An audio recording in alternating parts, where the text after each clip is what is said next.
কৃত্রিম উপগ্রহ গ্রহের কক্ষপথে কোনো উপগ্রহকে কৃত্রিমভাবে স্থাপন করলে সেই উপগ্রহকে কৃত্রিম উপগ্রহ বলা হয়, যেমন satellite, right.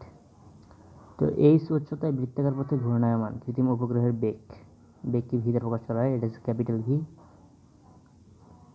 Equal root over G M by হচ্ছে R plus H equal root over G R square by হচ্ছে আর প্লাস এইচ। এইটাও লেখা যায়, আবার এইটাও লেখা যায়। মানে কৃত্রিম উপগ্রহের বেগ বের করতে গেলে এই v equal to root over G M by R plus H equal root over G R square by হচ্ছে আর প্লাস এইচ, দুটো সূত্রে লেখা যায়। তারপরে পর্যায়কাল, কৃত্রিম উপগ্রহের পর্যায়কাল যদি আমরা বের করতে চাই, পর্যায়কালকে টি দ্বারা প্রকাশ করা হয়। তো T equal 2π into R plus H by হচ্ছে ভি।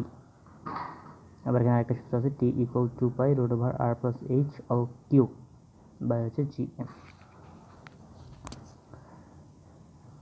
এরপর ভূ স্থির উপগ্রহের পর্যায়কালকে টি দ্বারা প্রকাশ করা হয়। এই পর্যায়কাল হচ্ছে 24 ঘন্টা। ভূ স্থির উপগ্রহ কোনগুলা? যেগুলা মহাকাশে স্থির অবস্থায় থাকে এবং পৃথিবীর ঘূর্ণনের সাথে ওই উপগ্রহটা সমান তালে ঘুরতে থাকে, তখন সেটাকে দেখে পৃথিবী থেকে দেখলে মনে হবে যে গ্রহটা স্থির আছে।